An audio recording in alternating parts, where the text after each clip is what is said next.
Emotions. We all have them, and sometimes we wonder why. Our emotions can be short-lived, like a flash of annoyance at a coworker, or long-lasting, such as enduring sadness over the loss of a loved one. But why do we experience emotions? What purpose do they have? Let's find out.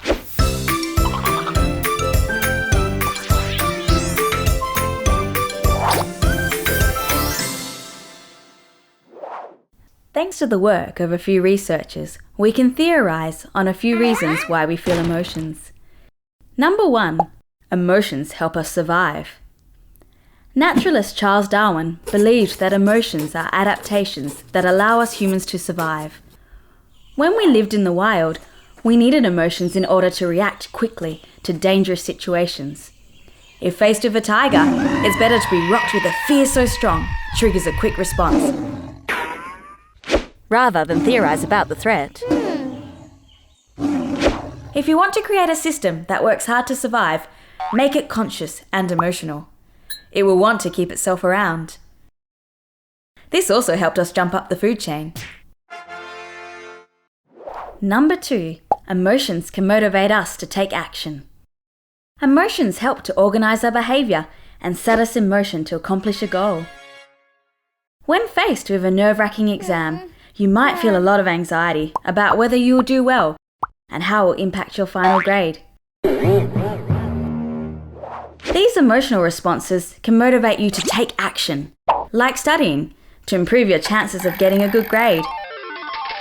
We also tend to take certain actions that make us feel positive emotions and stay away from the ones that cause us to feel negative ones. For example, you might seek out social activities or hobbies that give you a sense of happiness, contentment, and excitement. On the other hand, you'd probably avoid situations that might lead to boredom, sadness, or anxiety. Number 3, emotions can help us make decisions. Our emotions have a major influence on the decisions we make, from what we decide to have for breakfast, to which candidates we choose to vote for in political elections. Anger can make you more likely to take risks and to minimize how dangerous those risks are. Fear can make you more uncertain about your decisions. And happiness can make you more carefree or open-minded. This is why emotional intelligence, our ability to understand and manage emotions, is very important in enhancing our decision-making abilities. Without it, we are at the mercy of our emotions. Number 4, emotions help us communicate with people.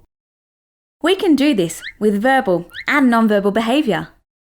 When we show or tell friends or family members that we are feeling happy, sad, excited, or frightened, we are giving them important information that they can then use to take action. In turn, emotions also help us to recognise what others are feeling. It allows us to respond appropriately and build deeper, more meaningful relationships with our friends, family, and loved ones.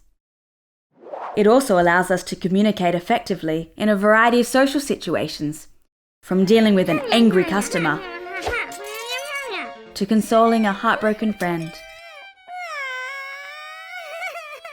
So, as you can see, emotions play an important role in our life.